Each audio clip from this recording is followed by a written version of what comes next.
I do want to try and make the case, though, against using these terms at all, misinformation and disinformation, because I think that it is something that will eventually harm us all and shoot us in the foot. And I'm going to try and make this case, and then you are free to respond however you like. So obviously, the First Amendment says that the government cannot restrict your speech and expression.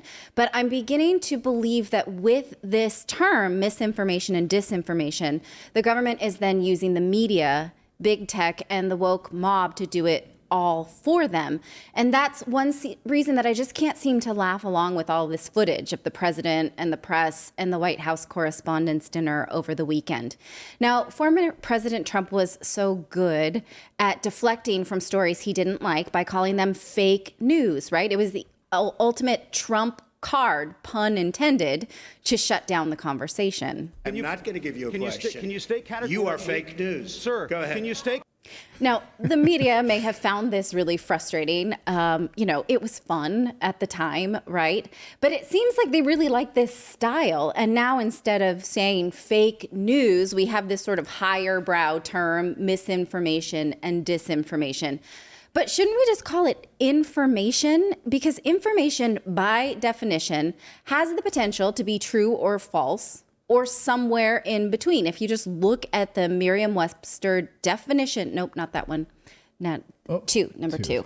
The definition of information, right? Nowhere here does it say that information has to be true or valid or reliable. Information just is. It is knowledge that we as individual thinkers are to consider for ourselves. You don't have to believe information for it to be information. Therefore, by definition, there can be no such thing as misinformation. So what is it we're missing or we're dissing when we are using the word misinformation?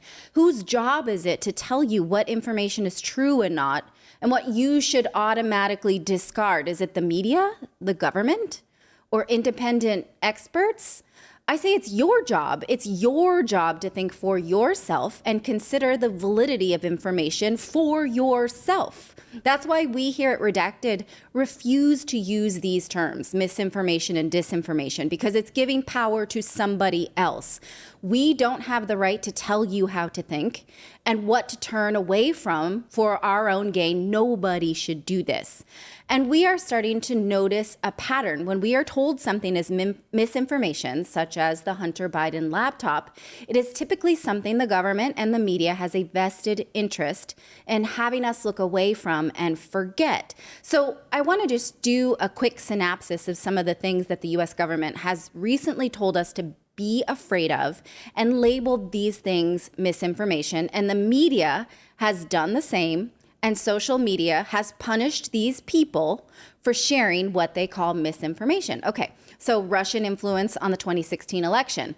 In this book, This Is How They Tell Me the World Ends, New York Times cyber reporter Nicole Perlroth discusses Russian influence on the 2016 election.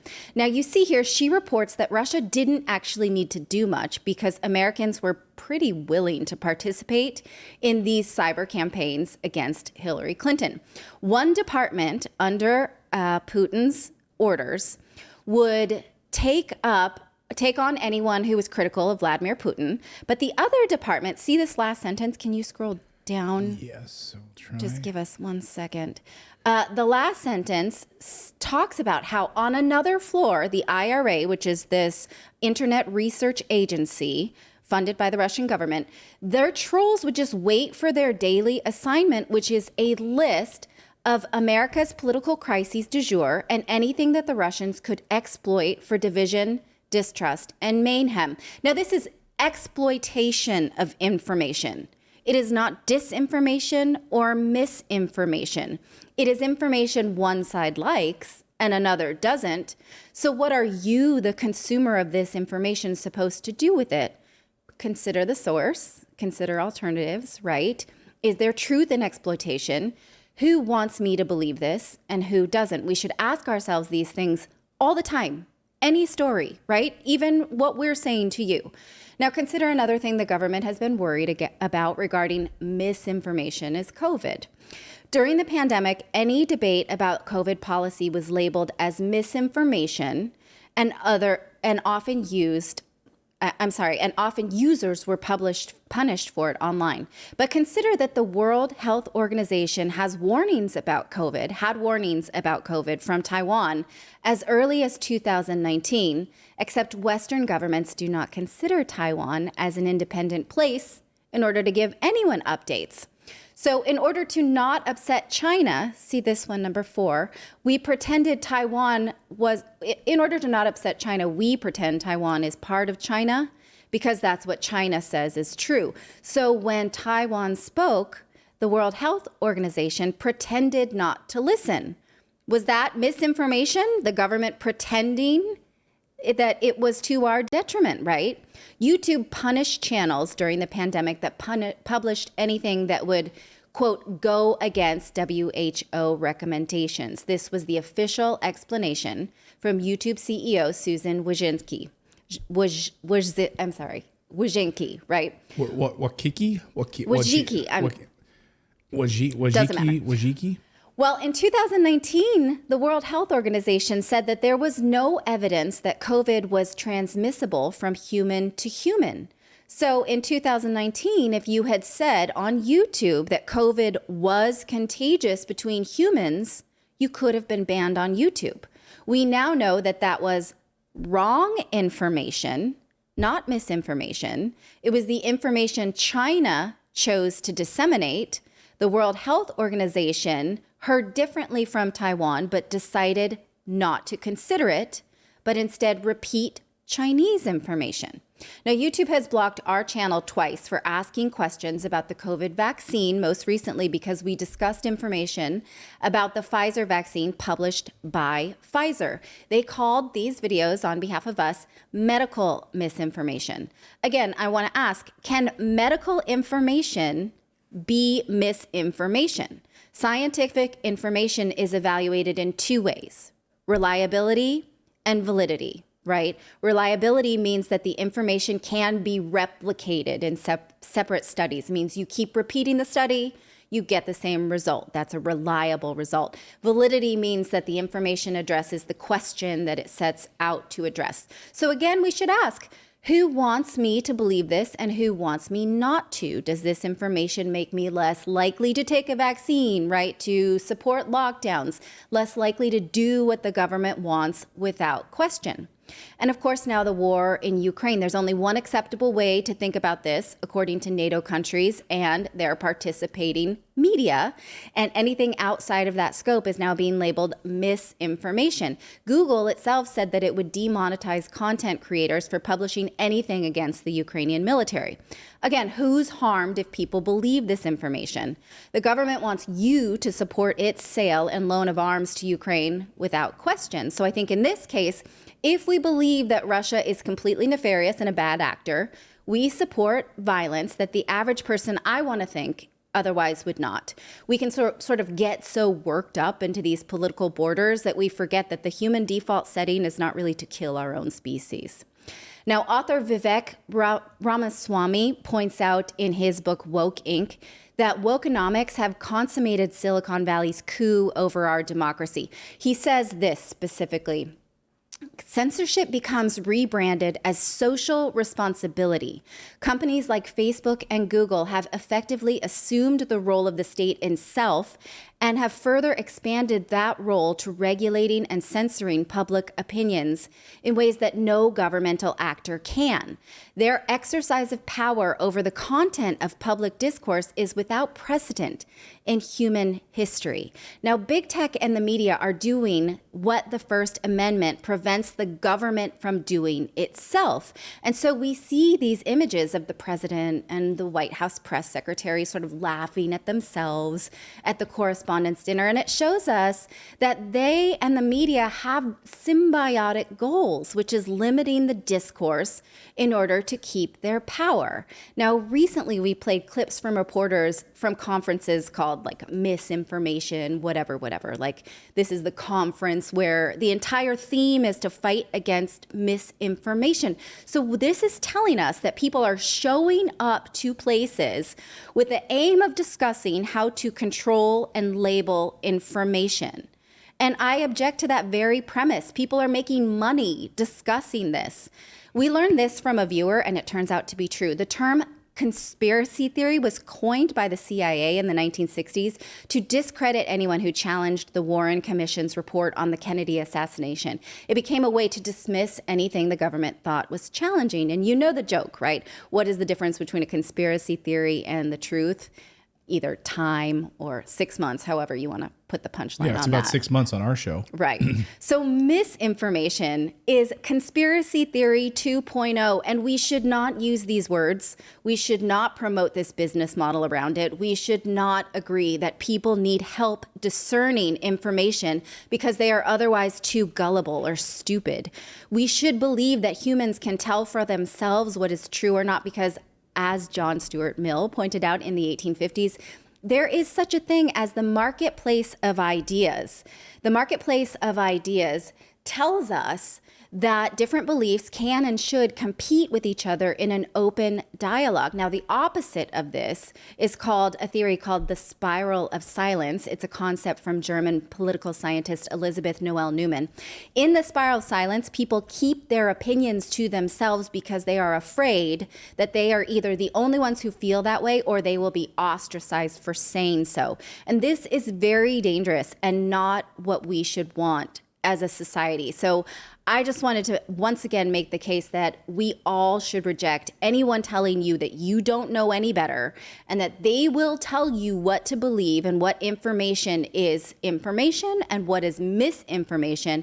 And we really should shut down the use of that word in favor of just information. And if you think something is false, say that's false, right? But it is information. You as a free thinker are freely capable and willing to consider information. Right. I mean, it's the same reason. I mean, well put, by the way. Well put. Thank you. That's my dissertation for the day. But I think the same reason that we can have, the same reason that people could read a Babylon Bee article or an Onion article and literally, and it's satire, right? But they could read it and actually think it's true, right? And it's information and it's satire. It's still information. You can choose to do what you want with it. You can laugh. Or you can share it on social media because you believe it and you believe it's true, which is what people do. But it's up to you to make this decision on, we have a First Amendment for a reason, right? This is the First Amendment of the United States. Congress shall make no law respecting an establishment of religion or prohibiting free exercise thereof or abridging the freedom of speech or of the press or of the right of the people peaceably to assemble and to petition the government for redress of grievances. Yes. Right. This is our First Amendment. And yet we need a governance board to tell us what... But the First Amendment does not extend to the media or technology companies, which is why we have this problem right now, right? So the government is sort of pushing them to shut down what they call misinformation. They're doing what the government would like to do, but right, cannot. Through their own filters. And we've seen, by the way, these fact checkers, right? So we get... Facebook puts their fact checkers to stop misinformation and disinformation. And then who are the fact checkers? We find out that they're former CIA analysts, right? So we're going to get our information from the biggest liars in the world. Well, Facebook tells us they have an independent fact-checking board and review board, right? But it's Facebook created. So we are all supposed to believe that they are doing right. I mean, imagine what your life would be like. Seriously, maybe you guys should try this. No, you'll yell at me, everyone watching right now. But just think about this for a second. Imagine if for the next, week, we only read the articles that Facebook told us to read, or we only read the articles that Google tells us to read or surfaces to us, right? Imagine how much information you would miss because and how much disinformation you're swallowing. Or if you decided, you know what, I trust this Nina Poppins, and so I'm going to follow her Twitter feed, and she will tell me exactly what's true. Now that we have her, I'm all good. Right. You're going to follow her to get your information. She's now the head of the Disinformation Governance Board, Nina Poppins. It's how you hide a little lie. It's how you hide a little lie. It's how you hide a little lie. Sorry, I had to do it. I'm just going to keep that on a button where I can just, when I feel like, just keep going. I'm just going to keep pressing that button. I mean, I just can't I can't sort of falter for being cheesy though. Like No, yeah, so one thing sorry, David just texted me too, so I'm gonna try to make 2 points, one that's mine and one is his. But Okay. like, so let's see if I can figure out which one is which. I don't think this will be hard. So the point I was gonna make is a lot of times, and this is the problem I have with this, is a lot of times the only way to know what is fact is in retrospect, and so in the moment you can't know. So like if we basically the winners get to write a lot of the history, but a lot of things they just need to play out. And so it's sort of like questioning whether or not like Pfizer's product stopped the problem in its tracks or just minimized it, took time. You know what I mean? So it wasn't like so you could be in trouble for saying that in the beginning, but then as time went on, they're like, oh well, no, this has actually turned out to be true. So that's the problem with truth, truth in the moment. Having a fact checker, how can you fact check something like, there aren't being war crimes committed somewhere until enough time has gone on that we've determined, oh yeah, there were, or no, there weren't. Right.